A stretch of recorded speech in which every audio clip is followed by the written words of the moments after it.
What's up? Welcome to another book review video. I think this is my fourth one now, so getting pretty deep into the book reviewing thing. I have 3 books today that I've read in the past few weeks. I'll start with this one, which is Q-Teen84. This is just the first part. There's 3 parts in this book, so it's technically not a full book, but it's like almost 400 pages, so I counted it as a book. This is Q-Teen84 by Haruki Murakami. So first off, the title Q-Teen84 is kind of like a 2-language pun, I guess. 9 in Japanese is Q. I don't know the exact pronunciation, but so it's 1984, but with a Q, which is Japanese for 9. And it's also one of the characters in this book, so it's each chapter jumps between 2 different narrators. One of the narrators, Ayumame, is she is basically an assassin. She kills men who are abusive to their wives, and one day she is running late for her assassination appointment, so she gets out of the taxi cab that she's in and basically goes down this fire escape, and the taxi driver is like, once you do that, you're gonna notice that reality's different. And so she basically goes into this alternate universe when she goes down this fire escape that she calls Q-Teen84, because the year is 1984 when she went down, but then she's in this alternate reality where things are different. Police officers have different uniforms, and she has forgotten some events of the past few years, like how the cops got these new uniforms and stuff like that. And she also discovers that there's 2 moons in the sky. You can kind of see in this, in the cover, there's 2 moons. So yeah, she's in this weird alternate universe, but she can't really tell anyone about it because she thinks they'll just be like, yeah, there's always been 2 moons, or yeah, the cops have always had those uniforms and stuff like that. So she's just going about her normal life, basically being an assassin, and she also is like a physical therapist, I think, on the side. She does massage therapy because she has this really attuned sense of people's bodies, which is how she is such a good assassin, because she actually just uses a needle right in the back of the neck that kills someone instantly.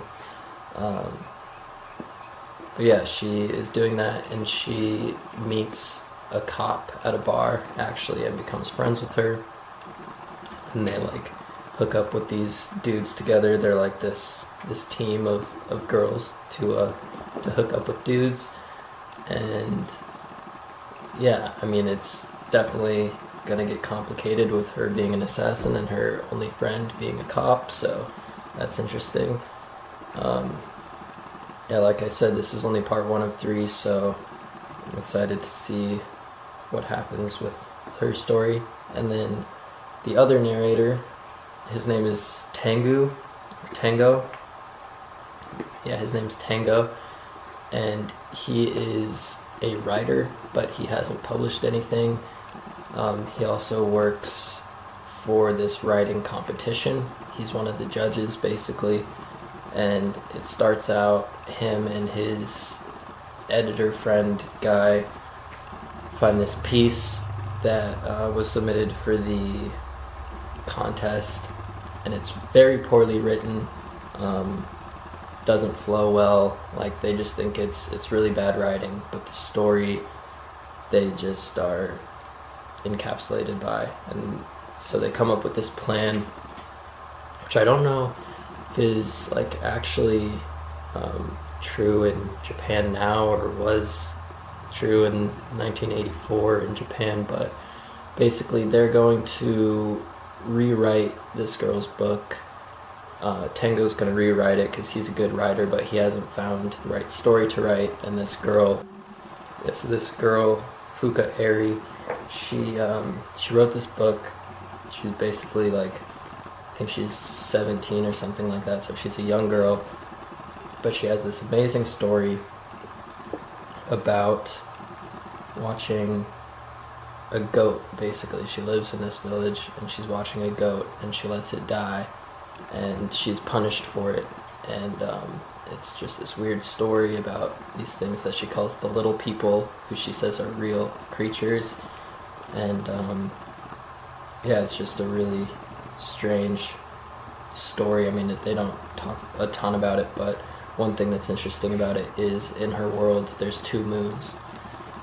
So you start wondering if Aomame is in this alternate reality because there's 2 moons, but in Tengo's world there's only 1 moon. So it's really weird, really thought-provoking. But anyway, they find out, Tango and his editor find out that this girl grew up in a cult, basically. It started out as just a like religious community commune thing, but turned into a cult, and it intertwines with Aomame's story because one girl in particular comes to the place where Aomame works, where she is assigned men to kill, and they find out that this girl came from this commune, and she was like physically assaulted by the leader. So these 2 stories are starting to intertwine. You're wondering like what's going on with Fuka Eri, because she grew up there and she has this really strange story, and she says these little people are real, and it's crazy. It's I think it's really good. I heard a lot of mixed reviews before I started reading it, but so far I really, really like it. I'm excited to start the next part and see how things work out for all the characters. Feel really invested in what all the characters are doing. So yeah, I like this one a lot. Can't fully recommend the whole book because this is only part 1, but I am excited to keep reading Q-1084 by Haruki Murakami. Alright, the next book that I read was Candide by Voltaire. This one is super short. It's 93 pages. It's 85 pages, and it took me almost as long as this 400 pages took me. It is just, I don't know, it's just hard to sit through. It's kind of confusing, but I did like it. It was good. It's about, let me look up this guy's name. I can't even remember. I think, yeah, the guy, his name's just Candide. So basically this guy, I'm pretty sure he's like a bastard child of this baron. Like I said, I didn't quite understand this book, so if you want a real in-depth review, go watch a different video. I just saw that Crash Course has a video, so that one's probably good, and I'm going to watch it after I film this, but I didn't want that to influence this. But I guess this guy Candide is the bastard child of a baron, and he's in love with the baron's daughter, I think. It's super confusing. I have to look at like a family tree, but he basically gets banished for being in love with this daughter. But there's like a philosopher who also lives there, and his whole thing is that this world that we're living in, or that Candide is living in, is the best possible world that there can be, because of God, basically, is his reasoning. So because there's a God, we live in the best possible world. So he believes that there can't be any effect without a cause, and so every cause has to be the best cause to get the best effect. So he thinks that everything that happens is the best possible outcome of what could ever happen. It's basically a story about optimism. I'm pretty sure that's the secondary title of this, is Optimism or something like that. But yeah, so you're started with that this is the best possible world, and then the entire story, every single chapter, I think there's 30 chapters, and every single one gets like worse and worse and worse and worse. So he gets like kicked out of his castle that he lives in, which was stated as being the best possible castle, and he goes to the Bulgarians basically, and is kind of captured and made to work for their army, and there's like a huge bloody battle, and then they think that he is trying to retreat or whatever.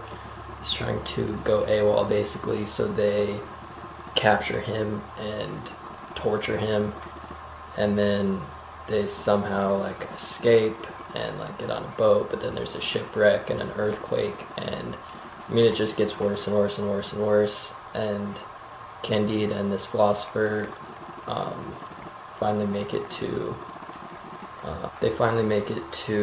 Portugal, and basically Candide is whipped in front of everyone, and Pangloss, who is the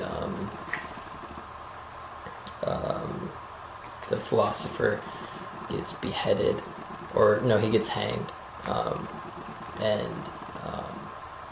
yeah, so they get like publicly either whipped or hanged, and it turns out that the Baroness Cunegonde, I don't know how to pronounce that, but that's the one that Candide was in love with. She is somehow there, and she has basically two suitors that are sharing her, and Candide finds out about this and wants to run away with her, so he has to kill both of these suitors, and all the while they're just still thinking that this is the best possible world. So they like escape because they're going to be punished for this, and they make it to, so they escape and they eventually make it to the New World. And in the New World, the Baroness, what is her name? Cunegonde, something like that. She is basically captured by the Emperor or whatever, like the general of this New World civilization, and he basically says, you have to marry me. So Candide runs away with this person who lives in the New World. What is his name?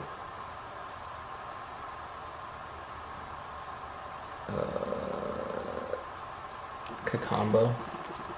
With this guy Cacambo, and they basically make it to El Dorado, which is the city of gold. They live there for a while, and it's just amazing. They have everything they need. It's just this great town, but Candide still wants to go back to the love of his life, basically. So the people of El Dorado agree to give them 100 sheep's worth of gold, basically 100 sheep to hold all this treasure, because their floors and roads and everything are made out of gold. It doesn't matter at all to them.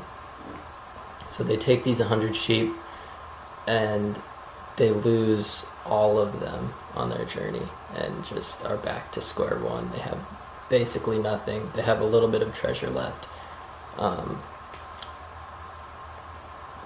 And then with like the little bit they have left, Candide gets robbed when he's trying to make it back to Europe.